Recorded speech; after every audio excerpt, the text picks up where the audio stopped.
Right, so let's just pretend that my dwarf has this weapon. This is your attack dice, so I'd get 1 green, and then this down here is the cost, obviously. And each card has like an attribute. So if this dwarf of miner misses, then you find 2 gold. If your storage devices are full, then you don't find any gold. So it's good to have. So what we do basically, our miner's got 2 movement, so you can move up to 2. We just move 1.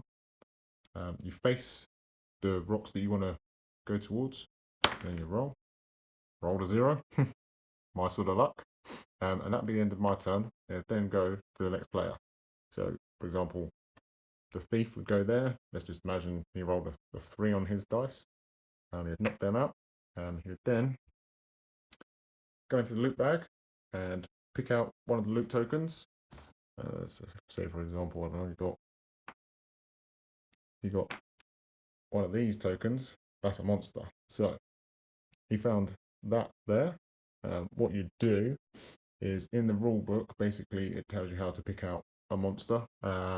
It's done by rolling a die, and depending on what number you get, depending on what monster you find. So for example, let's pretend we found that bad boy.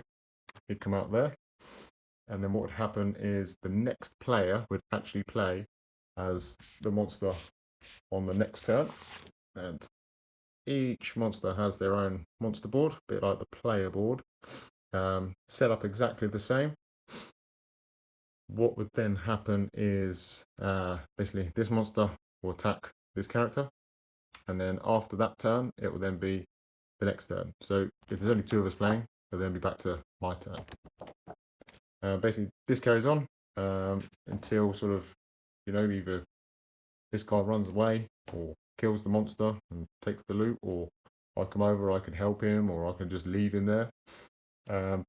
Basically, what you've got to try and do, in some of the maps, there are these tokens, which are scroll tokens, and they are traded, if you can leave the map, that is, they are traded for these ancient scrolls.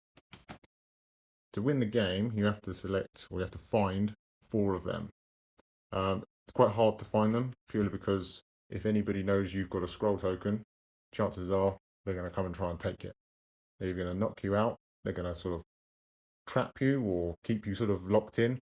There are certain sort of skills where basically, or items, let's pretend that's out of the way, where pretty much I could throw some rocks down right there and keep him locked in.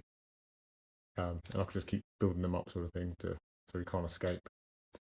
If one of the players gets knocked out, then basically this guy will take 2 of his loot at random, and that goes on the monster's board. So if anybody kills the monster, then they gain all of the loot that he's got. Right, just a little bit of an overview.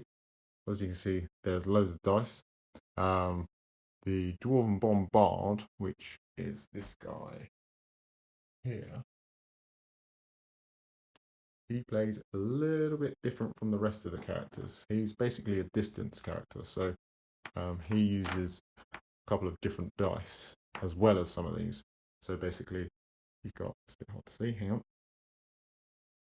refocus.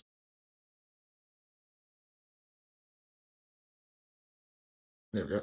So you've got different directions. The white arrow is the direction that you're facing, and then the little tiny black lines are correspondent to where the direction that you're attacking. So that would be the direction. So if there's all the lines, that means you can pick any direction you like. And then you've got this one, which is D1, 2, and 3. That is the distance that you're going to mine. So, for example, we go over here. Here was, let's say,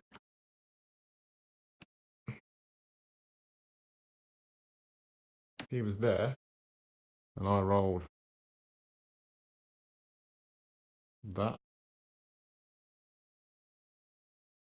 That means I'm facing forward, and I can hit the top one just up here. If I rolled a D2, then that means I could do 2 distance straight ahead, and whatever dice I roll for my actual attack, that's how much damage is dealt. So if I rolled a 1, that'd mean I'd do, focus again, that means I'll do 1 damage here and 1 damage here, which is quite cool because you can deal damage through the rock, so you can sort of stay away and start taking out other players. So that's pretty much the walkthrough of the game. So overall, we thought the game played very well, especially with 4 players. It's got a very interesting concept. We would go as far as to say it's probably the best game we've played this year.